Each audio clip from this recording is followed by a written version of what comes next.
Everybody, JC here with another T&I toy review, and today's review is in association with MarvelousNews.com, your #1 news source for everything Marvel.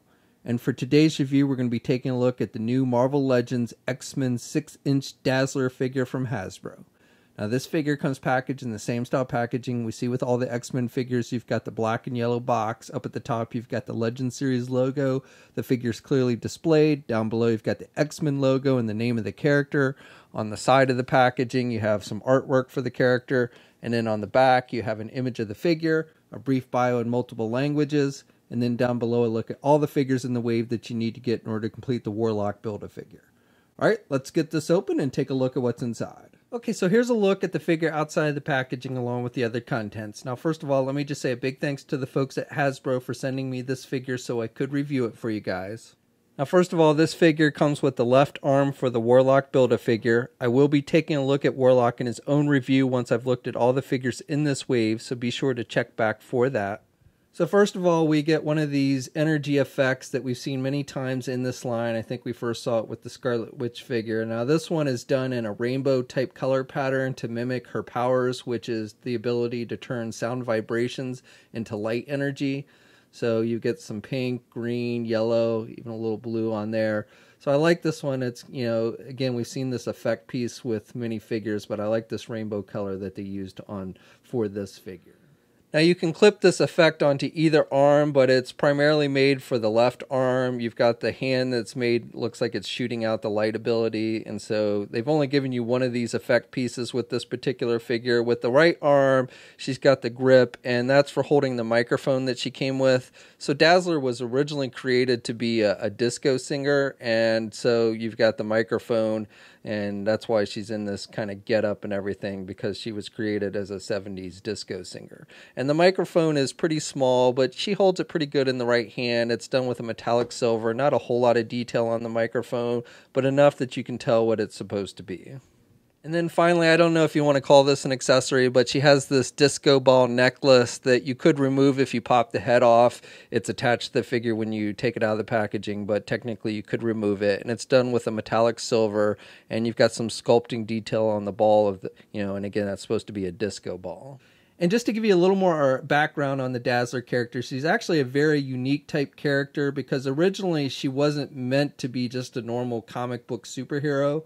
She first appeared in Uncanny X-Men issue number 130 back in 1980, but before that she was actually brought up. The idea of her was created in a joint commission project between Casablanca Records and Marvel Comics in the mid to late 70s. That's why she's got that whole disco motif going and everything. And the idea was they were going to work with another company called Filmworks to produce a tie-in motion picture. And so with the comic book tie-in and everything, kind of on the idea of Kiss, the rock band Kiss, that's what they were essentially going for with the Dazzler. And originally she was actually meant to look kind of like Grace Jones, and they scrapped that and decided to go, she's actually, the actual character of Dazzler is more based on Bo Derek, the actress Bo Derek, so just a little background there. And, she later, all that basically fell apart, and she had a number of different, I think she had her own title for a little while. She started out, and she had a mini-series with the Beast called Beauty and the Beast, things like that, and she's gone through different looks and such over the years. As a figure, I would almost rather have her in her blue costume that she wore when she actually joined the X-Men. I don't think she ever was part of the X-Men when she wore this outfit, but when she started wearing the blue outfit in the 80s and 90s, that's when I am most familiar with Dazzler, and she actually did join the X-Men. I think she also later went on and joined the Excalibur team, but I don't really remember her in Excalibur specifically. But this version, again, is made to look like a disco singer, which is what she was originally developed for. Later, she basically became a musician of other things other than just disco, but that was her original intention, was to be a disco singer. So I think it's kind of cool that Hasbro chose this version. It's a pretty unique looking character. Like I said, very 70s looking. I do like the head sculpt on this one. I think they did a good job with it. Now, we've seen this basic sculpt used on previous female figures, but this one looks very different because of all the paint applications. She's got the blue around the eyes and the whited out eyes, again, kind of in keeping with Kiss and such. And I like the hair sculpting, has that very 70s look to it. Looks like she could be a member of Charlie's Angels or something. And you've got the wash effect in the hair, which looks pretty good. You've got some darker colors mixed in, so that all looks pretty good. And then, as I mentioned, she's got the disco ball necklace, and she's got the big collared shirt, and she's showing some pretty good cleavage there. And then the outfit itself is done with just a white color.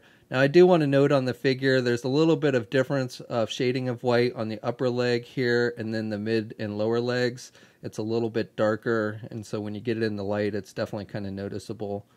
And then she's got the skates, which is something that she had originally. It would have been nice if they made it so you could remove these skates. I've seen figures from like DC with Harley Quinn where they had removable skates, and so it would have been cool if they'd made that removable, since obviously she doesn't always go around on roller skates. But I do like the fact that they've given you the skates. Now, the wheels don't actually roll or anything, and the figure will stand on the skates without any issues, so that's not a problem. And I like the skin tone on the figure. I think they've done a good job with that. And she's got these metallic silver bracelets that she's wearing. So overall, I think Hasbro's done a good job of capturing that 70s look for the character. So this figure stands with the skates a little over 6.5 inches tall. So here's a comparison with an old Toy Biz Beast figure. Get it, Beauty and the Beast, and then the more modern Wolverine figure from Hasbro. And then finally, here's a comparison with some other female X-Men figures from Hasbro. So for articulation, you can turn the head to the left and to the right, and she's got a ball hinge joint so she can look down good. Really can't look back because of the long hair. Arms attached with your standard ball hinge joint there at the shoulder so she can get her arm out good. She's got good rotation there. No bicep swivel. The single hinged elbow like we always see with the female Marvel Legends. She can bend her elbow about that much. You've got rotation at the elbow, rotation at the wrist, and hinges on the hand, so up and down movement with the hands. She's got a midsection joint, so you can rotate there at the midsection. Really can't crunch down much, can look back about that much there at the midsection, and you can also pivot to the left and the right. No waist swivel. Legs are attached with ball joints, can only do the splits about that much, can get the leg forward pretty good, but can do the leg only out and back like that. Have a thigh swivel, double jointed knee, so good bending at the knee. And then with the feet, you do have hinges, so you've got up and down movement with the feet, and you do have a little ankle pivot, but because of the bell bottoms, that limits some of the movement, and you can rotate a little bit as well. And no peg holes on the bottom of the feet for this. Okay, so that's my review. So overall, I would say if you're a fan of this version of Dazzler, this original 70s look for the character, then I think this is a figure you'll definitely want to pick up. Now, for me personally, I would have much rather seen her later 80s look with the blue outfit that she wore when she actually joined the X-Men. But again, if you're a fan of this original 70s look, then I think this is one you'll definitely want to add to the collection. Now, this figure, along with the rest of the wave, has started to hit shelves. You can also pick it up at places like Big Bad Toy Store. We'll have a full image gallery up at marvelousnews.com. There'll be a link in the video description below. As always, leave a comment. Let us know what you think. If you're so inclined, please like the video. Also, if you haven't already, please follow me on my Facebook, Twitter, and Instagram accounts. I'll have links to those in the video description below. And until next time, I'll catch you later.